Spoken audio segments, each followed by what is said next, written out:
wonder how many folks sitting in our congregations around this nation today can testify that we entertain the glory of God every day in our life. That his presence has become mobile, and where we go, he goes.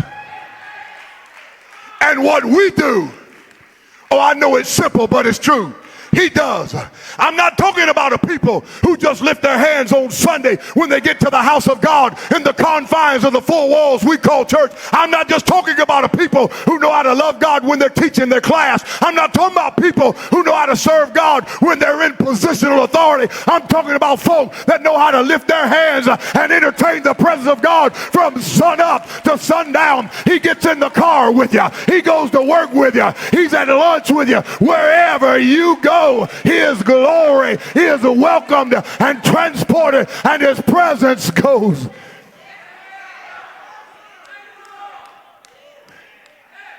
I feel like preaching. I didn't think I'd get a whole lot of shouting today. As long as the ark was with the children of Israel, they prevailed in battle.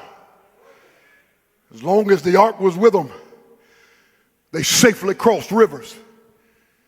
As long as the glory of God was with them, they had physical and material blessings. As long as they entertained his presence, they lived in protection, provision, promise, and the purposes of God for their lives. They didn't move without moving the ark. They didn't go without taking the presence of God with them. It had become a prerequisite that where we go, he goes. And they lived by a principle that should be applicable for every one of us, that if he's not welcome,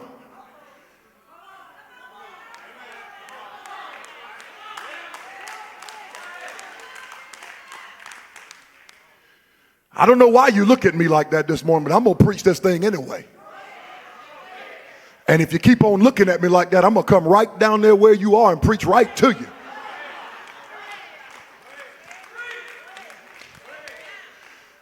Because I've made up my mind I'm too old and too far to worry about what people think about me.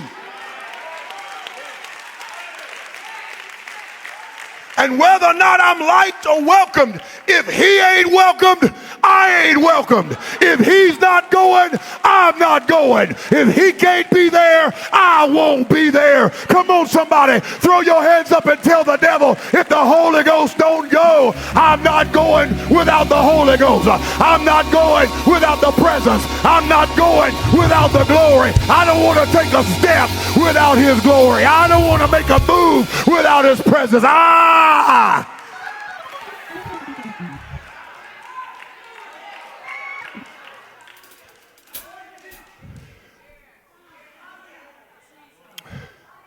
I'm watching the clock.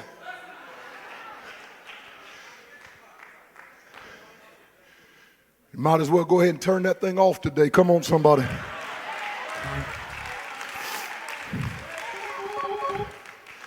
I'm convinced that's why God allowed technology to invent microwaves for Pentecostal church on Sunday morning, to keep folk from complaining about how cold food gets. You can warm it up in 30 seconds, but you can't get this again in 30 minutes. Come on, somebody.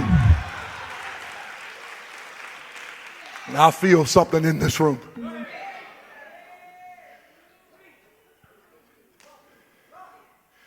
Look at somebody say, the bishop loves you today. He loves you. I want to submit to all of us today at International Praise that as long as we entertain the presence of God, as long as we house the glory of God,